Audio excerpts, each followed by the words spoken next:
27 वर्ष योजना बंद पडली होती. लोक म्हणायचे एकरूप योजना कधी होऊच शकत नाही, ही होण्याचं काही कारणच नाही. मला आज आनंदात सांगताना आनंद वाटतो की सचिन दादांच्या मेहनतीने आम्ही 412 कोटी रुपये या योजनेला सुप्रमाच्या माध्यमातून दिले आणि आज त्यामुळेच हे सगळं कर्नूल धरणात पाणी येत आहे, त्या पाण्यातनं आपल्यापर्यंत पाणी येत आहे. त्यामुळे मोठ्या प्रमाणात ही सगळी कामं झालेली आपण बघितली. खरं म्हणजे मोठ्या प्रमाणात मंदिरांचा विकास असेल, धोत्रियातलं नागनाथ मंदिर, बोरामणी इथलं ब्रह्मनाथ मंदिर, मैंदर्गीतलं वीरशैव शिवाचार्य श्री गुरु संस्थान, हिरेमठ नागरसूळ येथील बमलिंगेश्वर मठ, किणी येथील वीरभद्रेश्वर मंदिर, दुधनी येथील मल्लिकार्जुन मठ आणि ज्याचं काम सुरू करण्याकरता भूमिपूजनाकरता मी स्वतः आलो होतो. ग्रामदैवत मल्लिकार्जुनांच्या मंदिराचा देखील आपण जीर्णोद्धार करतोय. मला सचिनदादांना एवढंच विचारायचं आहे, सगळं पहिल्याच 5 वर्षात करून टाकाल तर पुढे काय राहणार आहे? त्यामुळे पुढच्या करताही काही शिल्लक ठेवा. आता मी यादी वाचणं बंद करणार आहे, कारण अजून 2 मोठ्या मोठ्या याद्या माझ्याकडे आहेत. त्या आता दादा तुम्हीच वाचून टाकाल, मी काही त्या याद्या वाचत नाही. मला एकच गोष्ट सांगायची आहे की आपलं सरकार हे काम करणारं सरकार आहे. आपलं सरकार विकास करणारं सरकार आहे आणि केलेली एक एक घोषणा पूर्ण करणारं आपलं सरकार आहे. आपण सांगितलं होतं शेतकऱ्यांना या ठिकाणी आम्ही मोफत वीज देणार. लोक म्हणाले की मागच्या काळामध्ये अशा प्रकारची अनाउन्समेंट तर सुशीलकुमार शिंदेंनी केली होती, पण नंतर विलासराव आले आणि त्यांनी सांगितलं प्रिंटिंग मिस्टेक होती, त्यामुळे कोणालाही अशी माफी मिळणार नाही. आठवतं ना 2004 साली? आपलं असं नाही आहे, ऍडव्हान्समध्ये काम आहे. आम्ही घोषणा केली आणि तुम्हाला तुमचे पैसे भरल्याची पावती 000 म्हणजे आता पावती कशी आली आहे? तुमच्याकडनं घेणं 18,000 रुपये, सरकारने तुमचं बिल भरलं 18,000 रुपये, तुमच्याकडनं घेणं 000.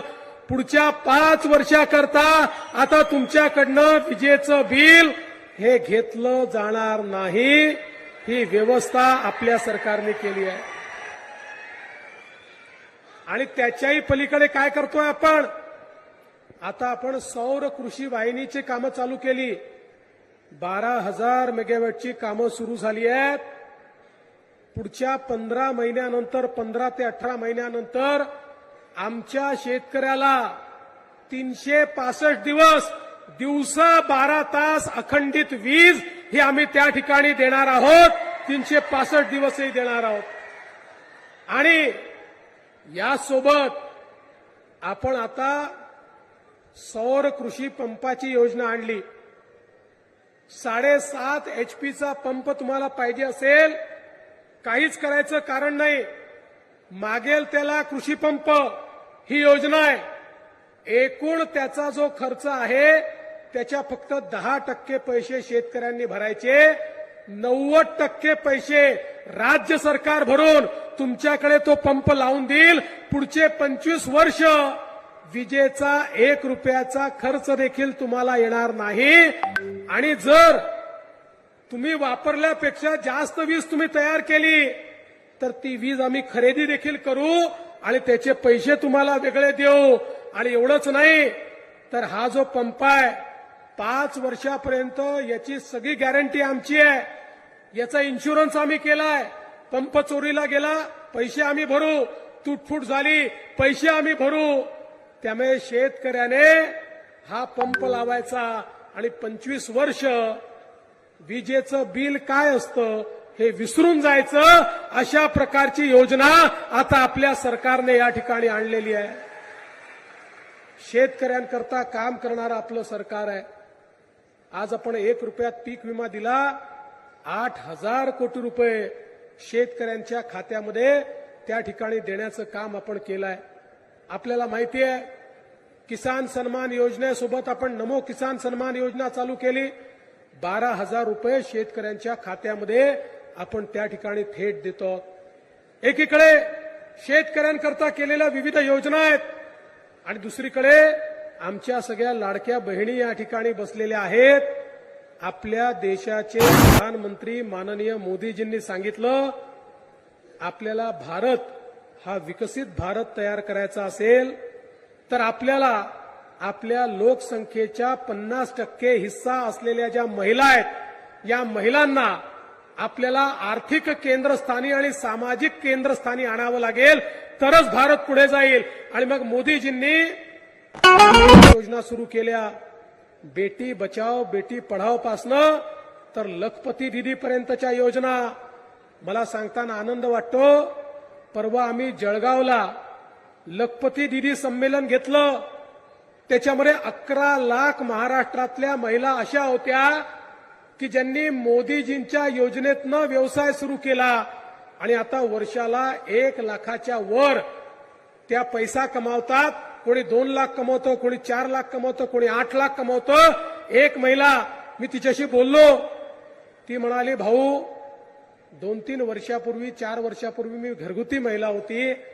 मोदीजींच्या 2-3 योजनांचा फायदा घेऊन बचत गट तयार करून मी त्या ठिकाणी काम सुरू केलं. आता वर्षाला मी 12 लाख रुपये कमवते आणि जवळपास 25 महिलांना मी काम देते. मी काम मागणारी होती, आता काम देणारी झाली. अशा प्रकारे 11 लाख केले आहेत. पुढच्या काळामध्ये 25 लाख करायचे आहेत. आणि मग हळूहळू आमच्या इथे बसलेल्या सगळ्या महिलांना, माझ्या बहिणींना आम्हाला लखपती दीदी करायचं आहे.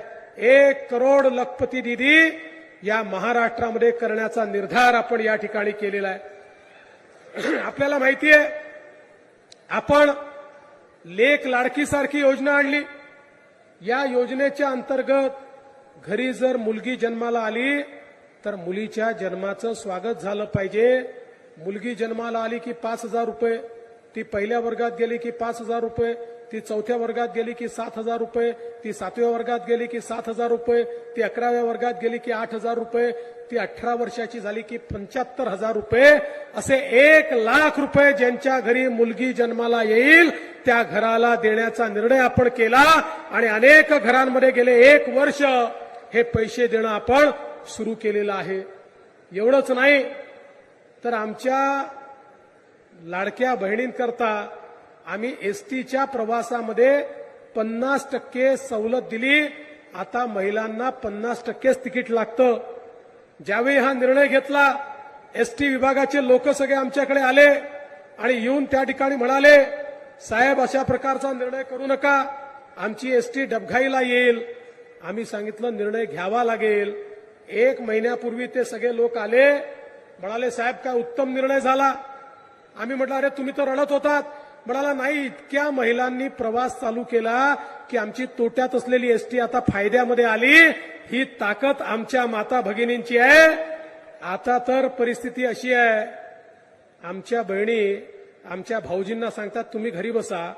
तुम्ही तालुक्याला किंवा जिल्ह्याला गेले तर पान तंबाखू खर्रा काय काय व्यसन करता, तिकीटे दुप्पट लागतं, खिशातले पैसे खर्च करून येता. आम्ही गेलो अर्ध्या तिकिटात जाऊन पैसे वापस घेऊन येतो. त्यामुळे आता तुम्ही घरी बसा, आता आम्ही जातो. अशा प्रकारे आमच्या बहिणींनी सांगणं सुरू केलं आहे. बरोबर आहे ना बहिणींनो? आणि यासोबत मुख्यमंत्री माझी लाडकी बहीण योजना, या योजनेच्या अंतर्गत आपल्या बहिणींना 1,500 रुपये महिना देणं आपण सुरू केलं. मी बघत होतो एकट्या या मतदारसंघामध्ये 94,000 बहिणींच्या खात्यामध्ये पैसे चाललेले आहेत. 94,000 बहिणींच्या खात्यात हे पैसे चालले आहेत. आणि बहिणींनो आम्हाला माहिती आहे नोव्हेंबरमध्ये भाऊबीज आहे, पण त्यावेळी आचारसंहिता असेल म्हणून आम्ही अॅडव्हान्समध्ये ऑक्टोबर आणि नोव्हेंबरचे पैसे तुम्हाला देऊन टाकतो आहोत. त्यामुळे नोव्हेंबरची भाऊबीज ही ऑक्टोबरमध्येच तुमच्या खात्यामध्ये त्या ठिकाणी जमा करण्याचं काम आपल्या सरकारच्या माध्यमातून होत आहे. पण सचिन दादा म्हणाले तेही खरं आहे, आम्ही तुमचे सख्खे भाऊ आहोत, पण काही तुमचे सावत्र भाऊ देखील फिरतायत. ही योजना बंद झाली पाहिजे असा प्रयत्न करतायत.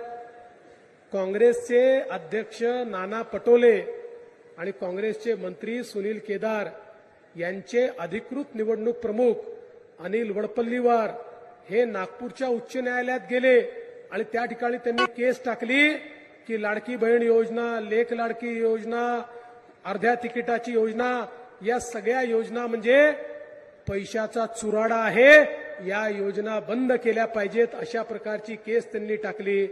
पण काळजी करू नका, तुमचे सख्खे भाऊ जोपर्यंत मुंबईत बसले आहेत तोपर्यंत या योजना आम्ही बंद होऊ देणार नाही.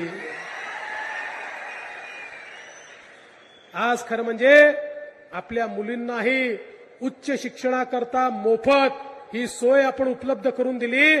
आता कुठल्याही मुलीला घरी पैसे नाही म्हणून त्या ठिकाणी उच्च शिक्षण घेता येणार नाही, अशी परिस्थिती असणार नाही. पूर्वीच्या काळी आपल्याला माहितीये, घरामध्ये 2 मुलं असले ताईबाप सांगायचे पोराला शिकू द्या, तुला शिकवायला पैसे नाहीये.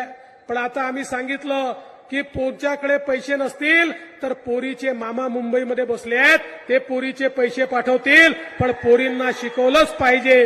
आणि आज आपण लाखो रुपयाची फी ही त्या ठिकाणी भरतोय. मी खरं म्हणजे लांबलचक बोलणार नाही, पुढच्या कार्यक्रमाला सोलापूरला जायचं आहे. पण एवढंच सांगतो, सचिन कल्याण शेट्टी नावाचा जो हिरा तुम्ही सगळ्यांनी आम्हाला दिलाय, एखादा आमदार कसा असावा असं जर मला कोणी उदाहरण विचारलं तर मी सांगेन सचिन कल्याण शेट्टी सारखा असावा. अशा प्रकारचा एक उत्तम आमदार तुम्ही दिल्यामुळेच ही सगळी कामं या ठिकाणी होत आहेत. आणि भविष्यातही तुमच्या कल्याणाकरता तुमचे आशीर्वाद हे आमच्या पाठीशी असू द्या, एवढीच विनंती तुम्हाला करतो. आणि माझं बोलणं